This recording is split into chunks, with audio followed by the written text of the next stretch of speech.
The food was still warm, but no one had eaten. Paper lanterns swayed from the ceiling. A pastel banner spelling, "Welcome, baby," drooped over the cake table, and chatter filled the hall until my mother cleared her throat. That's when silence cracked the air. She stood up, dress crisp, face glowing with the kind of pride she never wore for me. In her hands was a gilt frame, and with one theatrical lift, she raised it above the crowd like a prize. "A gift from all of us," she announced. Her voice cut sharp as champagne. My brother's fiancée gasped, her manicured hand covering her mouth. My brother leaned forward, eyes wide. Relatives clapped. Phones lifted, recording. I didn't clap. My pulse slowed, heavy in my veins. I was seated right in front, the closest to that frame. The glass reflected the chandelier light, but beneath it, the deed. My deed. The apartment I had worked 12-hour shifts for, weekends swallowed, dreams postponed. The apartment I had walked through empty, whispering to myself, finally mine, and now it had my brother's name on it. I leaned closer, the edges of my smile sharp as broken glass. "That's mine." My father didn't miss a beat. He stepped in, hand heavy on my shoulder, his cologne biting the air. He bent low. His words meant only for me, but I knew others heard. "You have 30 days to vacate." Laughter bubbled at another table, cousins whispering, clinking glasses, amused by the family drama. My mother's smile never faltered, as if rehearsed. My brother didn't look at me. Not once. He stroked the paper, already imagining nursery paint and furniture, I suppose. 30 days. But I've never been one for deadlines. That night, I stood inside my apartment and listened to its silence. My silence. Then I called a crew. Not movers. Removers. By sunrise they were there. Cabinets unscrewed. Fixtures twisted out. Flooring lifted until the concrete echoed with every step. I took the washer-dryer too, the one I had hauled up 3 flights of stairs myself. Every item that bore my fingerprints gone. At 6:41 p.m., my brother texted, "Is this a joke?" I typed slowly, "Not yet. But tomorrow's delivery might be." And when the truck pulled up to their door the next morning, what tumbled out onto the driveway wasn't furniture. It was truth, because the first box carried the thing they had forgotten I always kept. Receipts. They hadn't expected the receipts to arrive neatly bound. Page by page, a ledger of everything I had poured into that apartment. The delivery man stacked them on the porch. Thick folders, a banker's box heavy with ink and proof. At the top, the purchase contract. My name in bold. Beneath it, wire transfers, monthly payments, repair invoices. Even the deposit slip for the washer-dryer they laughed about when I bought it. By the time my brother opened the door, the neighbors were already watching. He blinked at the box like it was some kind of prank package, then stooped to flip the lid. Silence. He didn't even touch the papers. Behind him, I saw shadows. My mother's silhouette in the hall, rigid, trying to gauge how much of this scene the street could see. I didn't step forward. I didn't raise my voice. I only leaned against my car, parked across the street, and let the morning do its work. The sunlight glinted off the contracts, and a breeze shuffled a few receipts loose. One drifted onto the driveway, skittering toward a puddle. My brother grabbed it, his hands trembling like it might burn him. "What is this?" he called out. I finally moved, crossing the road slowly, my heels tapping like punctuation. That's called documentation. My mother appeared fully now. Her tone clipped, the hostess voice still plastered on. "This is unnecessary. We already stole it." I cut her off. Her eyes flashed. She wasn't used to me interrupting. I pulled another envelope from my bag and placed it gently on top of the box. A red seal glared from its corner. "That one's for my lawyer." My father stepped out at last, adjusting his tie, though it was barely breakfast. He looked older in daylight, the lines around his mouth deeper, the bravado thinner. "You wouldn't dare take this public," he muttered, low enough he thought only I could hear. I tilted my head. I already did. Because tucked inside that lawyer's letter was more than a claim. It was a notice. The property had never been transferred legally. No signatures from me. Just forged scrawls they believed would be overlooked. I let him read the first line. Watching the blood drain from his face was better than any applause. He whispered, "What do you want?" And for the first time I let myself smile, not sharp, not bitter. Just calm. Not 30 days. Not even one. I want them to know what it feels like to lose the ground under their feet. The street was still watching. Phones still lifted. And as the wind turned another receipt loose, fluttering across the lawn like a white flag, I realized this was only the beginning. The box of receipts became a monument on their porch. By noon, neighbors had slowed their walks just to glance at it, some pretending to check their mail twice in the same hour. My brother hadn't moved it inside. He stood at the door with his fiancée, their hushed arguments slipping into the open air. I stayed in my car across the street, window cracked, the hum of the engine idling like a low drum, watching, waiting. My phone buzzed. A text from an unknown number. "You still wear that perfume." My chest tightened. Only one person would send that. My cousin Layla, the one who used to braid my hair before school, the one who later stopped answering my calls the year I scraped together the down payment. Another buzz. "Don't drag us into this. Handle it quietly." I didn't reply. Instead, I rolled down my window as my mother finally bent to lift the envelope with the lawyer's seal. She tried to shield it with her arm, but the neighbor across the street, Mrs. Henderson with the sharp memory and sharper tongue, was already craning her neck. My mother's lips moved quickly, but even from a distance, I could tell she was whispering to my father, "Control her." Control. That word tasted like rust in my mouth. I stepped out of the car. The air shifted, sunlight bright, too bright, bouncing off every reflective surface. Even the box seemed to glow like a spotlight. My brother turned toward me, his fiancée clutching his arm. "You're humiliating us," he spat. His voice cracked on the last word. I walked closer, slow and deliberate. The pavement radiated heat through my shoes. "Correction," I said softly. "You humiliated yourselves when you thought I wouldn't notice forged signatures."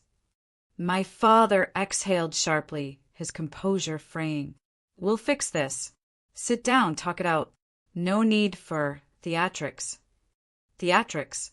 As if my silence for years had been an act. As if swallowing insults, skipped birthdays, backhanded comments hadn't been the real performance. I stopped at the edge of the lawn. The grass was freshly cut, smelling sweet, but beneath it the ground felt hollow, like everything in this family. Talking stopped working when you decided 30 days was all I deserved. And then another delivery truck rumbled down the street. Everyone froze. It pulled up right behind me, brakes squealing, and the driver hopped out with a clipboard. Delivery for, he checked the paper, the Martins. My last name. My signature. The fiancé gasped. My brother paled. My parents stiffened like stone. The driver swung open the truck doors. Inside wasn't furniture or receipts this time. It was steel. Rows of metal shelving units, labeled neatly. Exhibit A, Exhibit B, Exhibit C. Evidence. And the first crate carried what none of them ever expected me to save. The video recordings. The driver wheeled the first crate down the ramp, the dolly groaning beneath its weight. A hush swept the street, neighbors whispering, kids craning their necks from bicycles. My mother's smile flickered, cracking at the edges like plaster in heat. "What is this?" my brother demanded, though his voice shook. The crate landed with a dull thud on their driveway. The driver pried it open with a crowbar, and inside lay rows of labeled flash drives, each tucked into transparent sleeves. My handwriting scrawled across every one. Family meeting, July 2019. Dad's call, February 2020. Baby shower prep, June 2025. Video, audio, proof. My father stepped forward, his hand trembling just slightly as he lifted one. You recorded us? I met his eyes. No, you recorded yourselves. I just pressed save.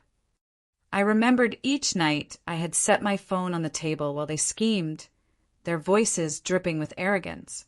She won't fight, my mother once said, pouring wine. She doesn't have it in her. They laughed then.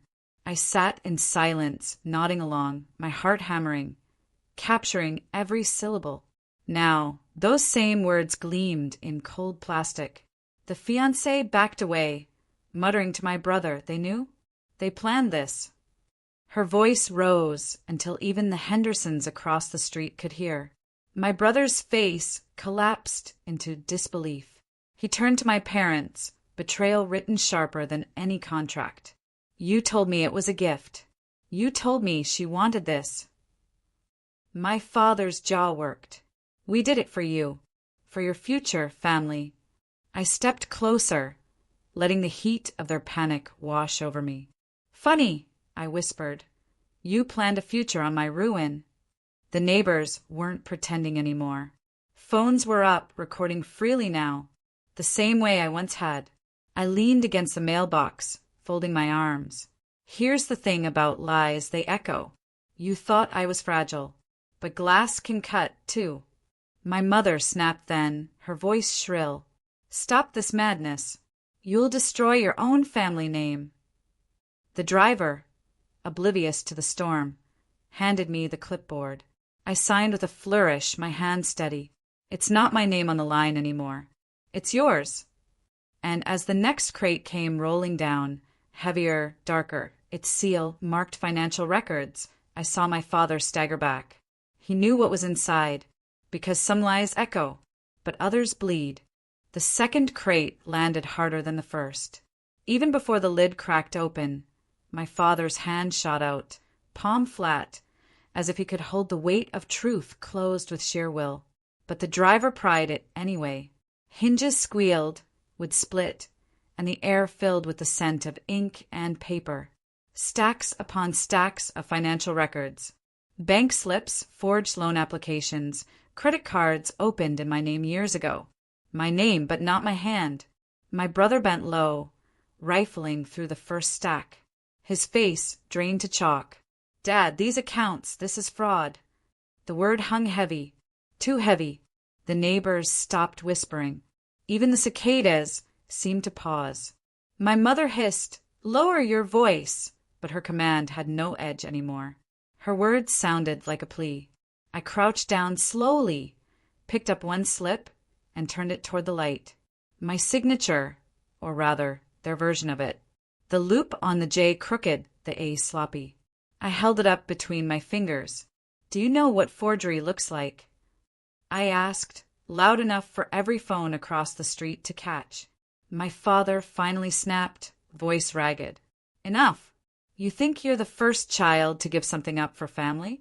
You should be grateful we trusted you, could survive without it. Grateful. The word pierced more than any insult.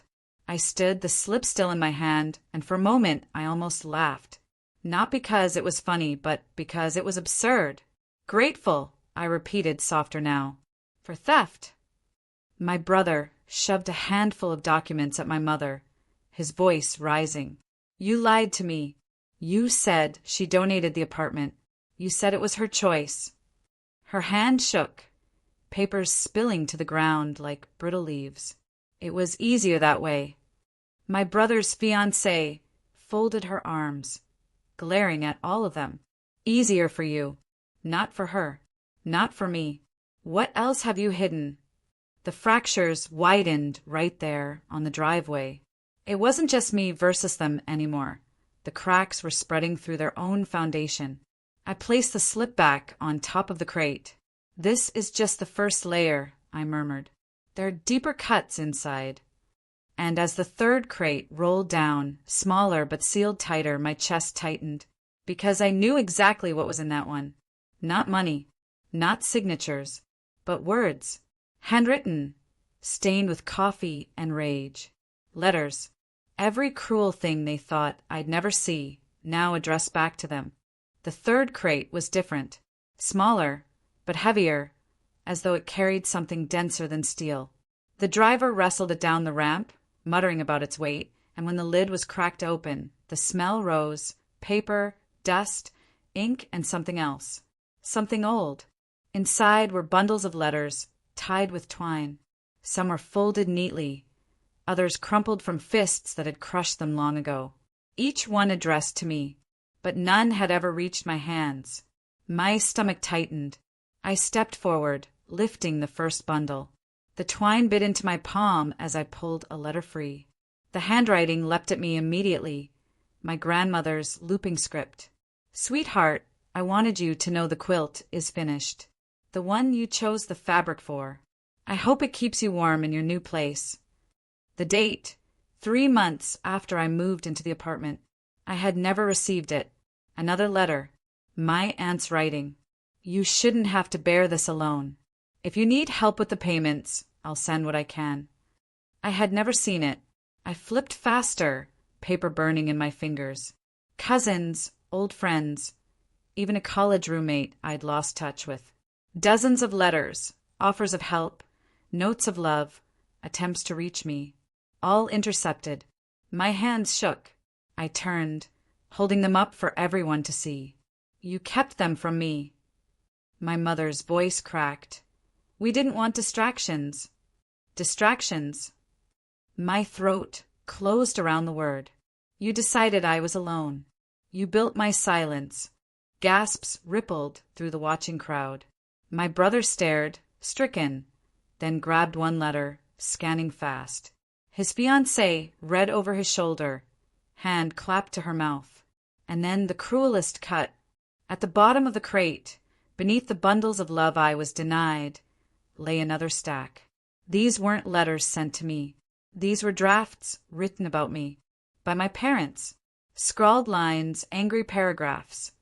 Words written in ink sharp with venom. "She'll never last without us. She should have been the sun. Her place is temporary. She'll break." I dropped them onto the driveway, paper scattering like ash. The neighbors shifted, some covering their mouths. Mrs. Henderson whispered, "My God," loud enough for everyone to hear. My father tried to lunge forward, but my brother blocked him. His voice shook, torn between fury and disbelief. "You wrote these? About your own daughter?" My mother was crying now, truly crying, her mascara streaking. But the sound rang hollow, like a performance no one clapped for. And in the pit of my stomach, something uncoiled. A realization. All my life, they hadn't just doubted me. They'd built a story where I was meant to fail, and tried to script me into it.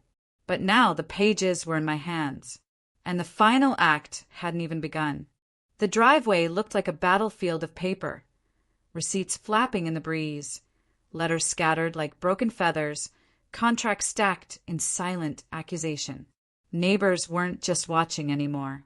They were recording, whispering, documenting.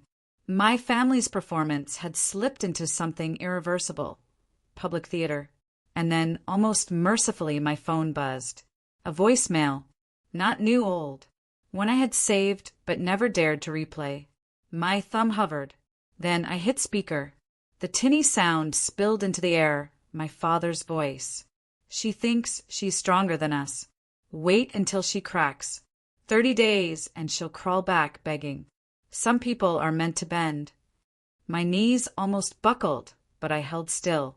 Because the silence that followed wasn't mine to fill, it was theirs. The crowd gasped low and sharp. My brother staggered back, staring at our father like he didn't recognize him. My mother turned away, as though the sound itself could cut her. I let the message play until the end. A click, dead air, and then very softly I asked, "Still think I was meant to bend?" No one answered. The motif of the moment crystallized. That voicemail, the proof I was always meant to collapse, became the opposite. It was my spine, straight and unbreakable. My brother's fiancée broke the silence first. This isn't a family. This is fraud and cruelty. And you tried to build a nursery on it." She ripped her engagement ring from her finger, pressing it into my brother's palm. "I won't raise a child in lies." She stormed off, past the cameras, past the whispers. My brother stood frozen, ring heavy in his hand, torn between loyalty and awakening. His eyes flicked to me, then back to our parents. "Is any of it real? Anything you told me?" My mother sobbed. My father stayed stone. And I bent down slowly, gathering one of the letters from the ground. My grandmother's, soft and worn, her words about the quilt. I smoothed it with my palm. "This," I said, holding it up, "is real. And this is mine, not yours to bury." The crowd murmured, nodding, some even clapping under their breath. My father finally broke, lunging forward with a snarl. "Enough! You think a few papers and recordings make you powerful. You are nothing without us." I didn't flinch. I only reached into my bag and pulled out the final envelope. He froze at the sight of it because he knew the weight it carried. The title across the top, "Civil Suit, Fraudulent Transfer of Property." And beneath it, my name, bold, unshakable. The world slowed. Cameras clicked. My voice stayed calm. "This isn't revenge," I said quietly. "This is accountability." And when I placed that envelope on top of the crates, I knew the final cut was coming at dawn. Dawn didn't come softly. It came with the echo of footsteps up the front walk, the shuffle of leather briefcases, the firm knock of an officer's hand on my parents' door. The street had gathered again, drawn like moths to the unraveling. Neighbors in robes and slippers, clutching mugs, phones raised discreetly. Even the Hendersons stood bold in the open now. A courier carried the crates, receipts, recordings, letters, straight into the house, guided by the officer's nod. My lawyer followed, suit pressed, calm as morning steel. Inside, the silence was suffocating. My mother sat rigid on the couch, mascara still faintly stained from the day before. My father paced, tie loose, face a mixture of fury and dread. My brother hovered near the window, torn between shadows and light. The lawyer placed the documents on the table one by one. Contracts, statements, letters, lined up like a trial before a jury. Fraudulent transfer, forgery, emotional damages, he said evenly. "We can settle here, or we can settle in court. Either way, this ends today." My father's hand trembled as he reached for the papers, but I spoke first.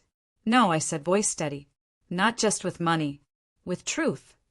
I pulled the voicemail up again, pressing play. My father's own words filled the room. "She'll crawl back, begging." He flinched this time, truly flinched. My mother covered her face. The lawyer slid a final document forward, a public retraction, signed, "Today." The paper was crisp, merciless. My parents stared at it like it was poison, but my brother moved first. He took the pen, signed his name beneath mine, and looked at me with eyes I hadn't seen since childhood.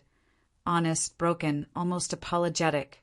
"I can't undo what they did," he whispered, "but I won't carry their lies anymore." For a moment, silence. Then my mother's hand quivered as she picked up the pen. Tears blurred her name. My father held out longer, pride choking him. But when the officers shifted closer, he broke, his signature sharp and bitter across the page. And just like that, the ground shifted. The deed returned to me, the lies unmasked, the story rewritten in ink and shame. I folded the papers carefully, tucking them into my bag. Not triumph, not gloating, just clarity. My revenge wasn't fire or fury. It was this, accountability in daylight. On my way out, I paused at the door. The morning sun bled across the living room floor, and I looked back only once. "You said I had 30 days, I murmured. "Turns out you were the ones on a deadline." No one followed me. No one spoke. Outside, the street was still watching. Phones still recording. Truth had left the building, and the silence behind me wasn't mine anymore. It was theirs. I stepped into the sun, the quilt letter tucked against my heart, lighter than I had ever felt.